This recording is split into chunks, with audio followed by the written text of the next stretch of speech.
नमस्कार दोस्तों, मेरा नाम है हरीश और आप देख रहे हैं हमारा यूट्यूब चैनल खास पट्टी जट। तो भाई, मेरा वीडियो बनाने का एक ही मकसद है कि मैं आपको बताना चाहता हूँ कि जो हमारे भाई लोग हैं, जो होटल इंडस्ट्री ज्वाइन करना चाहते हैं या फिर जिन्होंने ज्वाइन कर लिया है, तो मैं आपको एक चीज़ बताना चाहता हूँ। आपने भी नोट किया होगा कि भाई साहब, काम चाहे आपका चाहे कितना भी क्यों ना हो, तो लेकिन नॉलेज का होना काफ़ी ज़्यादा ज़रूरी हो जाता है। फिर काम चाहे आपका कितना भी हो, अगर नॉलेज नहीं है तो आपका काम ज़ीरो है, ज़ीरो ही माना जाता है वो। अगर इंडस्ट्री में अगर आगे तक बढ़ना है तो आपका नॉलेज का होना बहुत ज़्यादा ज़रूरी हो जाता है। अगर आपको इस इंडस्ट्री में अगर आपको ग्रो करना है तो आपका नॉलेज का होना बहुत ज़्यादा ज़रूरी हो जाता है। तो मैं आपको यही बताऊँगा आज, क्योंकि जो मेरा मेन बेस है वो है तंदूर, और मैं आपको तंदूर के बारे में कुछ ऐसी चीज़ें बताऊँगा कि क्या पता जो आपको पता हो या फिर आपको पता ना हो। तो प्लीज़ ध्यान से देखना वीडियो, बिना स्किप किए, और चैनल को सब्सक्राइब करना अगर वीडियो पसंद आती है तो। मिट्टी का चूल्हा, तो सेम वही है, इसके अंदर एक मिट्टी का चूल्हा है तो इसीलिए इसका नाम तंदूर रखा गया है। यहाँ पे हो गया क्लियर। बात माइंड में क्वेश्चन आता है कि तंदूर है क्या? तो मैं आपको बताता हूँ तंदूर है क्या। ये जो आप देख रहे हो तो यही है तंदूर। तंदूर जो आपको ये अंदर, ये जो बाहर का आपको ये दिख रहा है, ये इसकी एक बॉडी है स्टील की, तो ये तंदूर नहीं है। तंदूर हमारा ये अंदर है। ये जो दिख रहा है आपको, ये मिट्टी का गोल बेलनाकार, ये है हमारा तंदूर। जैसे हमारे घर में जो होता है, हमारा मिट्टी का जो चूल्हा होता है, सेम वैसे ही होता है। घर में हम जैसे लकड़ी जला के, और उसके बाद जाके उसमें जब हीट बन जाती है, जब लकड़ियाँ जल जाती है, तो उसके बाद हम उसमें खाना पकाते हैं। सेम वैसे ही प्रोसेस इसमें होता है। ठीक है, वैसे ही हम इसमें कोयला डाल के, और उसके बाद जाके इसमें हम रोटियां वगैरह या फिर जो हमारा स्नैक्स है वो तैयार करते हैं। पर लेकिन एक चीज होता है, इसमें होता है टेम्परेचर मेंटेन करना पड़ता है आपको, और कुछ नहीं। ठीक है, तो मैं आपको बताऊंगा कैसे किया जाता है। सेम जैसे हमने सेम जैसे हमने इसमें कोयले डाले, तो उसके बाद इसको बंद किया, तो इसमें जो तंदूर को जो जलाने में जो टाइम लगता है वो लगता है हमारे कम से कम आधा घंटा। ठीक है, तो इसमें आधा घंटे का टाइम लगता है। उसके बाद जाके हम इसको बंद कर लेते हैं। ठीक है, तो यहाँ पे हम ये तंदूर तो जिस टाइम पे हमारा जैसे हमारा तंदूर जल रहा है, तो उस टाइम पे जो हमारा तंदूर पे जो टेम्परेचर होता है वो होता है हमारा 400 से 480 डिग्री सेल्सियस पे होता है। अगर हम फारेनहाइट में देखें तो उसको 900 डिग्री फारेनहाइट तक पहुंच जाता है इसका टेम्परेचर।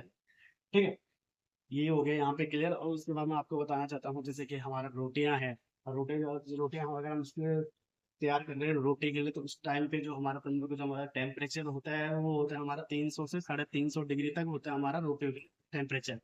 ठीक है, और उसके बाद जैसे हम स्नैक्स, तो वेज और नॉन वेज के लिए भी टेम्परेचर का मेंटेन करना बहुत ज़्यादा जरूरी है। नहीं तो हमारा स्नैक्स इतने अच्छे तरीके से पता नहीं है। अगर हमारा नॉन वेज स्नैक्स के लिए हमें कम से कम 250 से 300 तक का टेम्परेचर चाहिए होता है।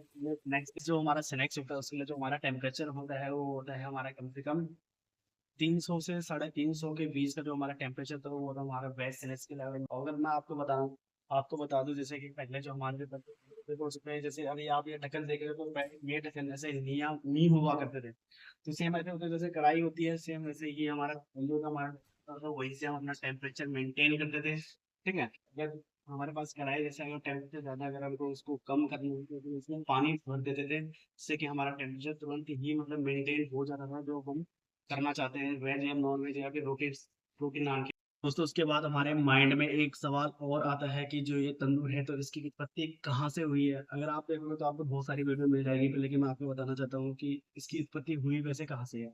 जो इसकी जो उत्पत्ति हुई है वो हुई है हमारे सिंधु घाटी के जो हड़प्पा सभ्यता है, तो वहाँ के जो प्राचीन क्षेत्र है, तो वहां से इसकी उत्पत्ति हुई है। कम से कम लगभग 500 साल पहले इसकी उत्पत्ति हुई थी। और उसके बाद जाके जो हमारे मुगल शासक जहांगीर थे उनके शासन काल में ही इसको मॉडिफाई किया गया था, क्योंकि जो हमारे प्राचीन तंदूर थे वो पहले हमारे जमीन के अंदर हुआ करते थे खड्डे। जैसे खड्डा होता है उसी के हिसाब से इसको तंदूर होता था पहले। और उसके बाद उनके शासन काल में ही इसको थोड़ा मॉडिफाई किया गया, और जो हमारे जो पंजाबी लोग हैं उनके ही द्वारा इनको काफी प्रसिद्धि हासिल हुई है तंदूर को। तो हो गया हमारे जो हमारा कोयला वाला तंदूर है, ये तो हो गया इसके बारे में। और इसके बाद मैं आपको बताना चाहता हूँ गैस वाले तंदूर के बारे में। तो दोस्तों, ये है हमारे गैस वाले तंदूर, खोल के दिखाता हूँ आपको। ये है, ये लगी हैं इसमें प्लेटें, और देखो भाई साहब, मटके दोनों में तंदूरों में सेम होता है। वही मटका इसमें होता है गैस वाले में, और वही मटका आपको मिलेगा हमारे चारकोल वाले तंदूर में।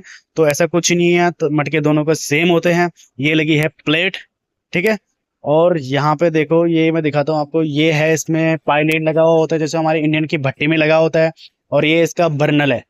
ठीक है, तो सारा खेल यहीं से होता है, यहीं से इसको ऑन ऑफ किया जाता है और यहाँ से इसका टेम्परेचर है जो वो मेंटेन किया जाता है, कम ज़्यादा किया जाता है। ठीक है, और इसका एक फ़ायदा ये है कि इसमें जो है वो टाइम कम लगता है तंदूर को हीट होने में, और जो हमारा चारकोल वाला जो हमारा तंदूर होता है उसमें कम से कम आधा घंटा लग जाता है तंदूर को रेडी करने में। ठीक है, और बाकी एक चीज़ तो ये है कि ये जो जो फ्लेवर हमारा जो चारकोल वाला तंदूर देता है वो स्मोकी फ्लेवर इसमें नहीं मिलता स्नैक्स में। ठीक है, बाकी यही है, समय बचता है और कुछ नहीं है। बाकी टेस्ट वाइज देखे तो भाई साहब मैं बोलूंगा तो चारकोल वाला तंदूर ही सही है। प्लीज चैनल को सब्सक्राइब करना। धन्यवाद।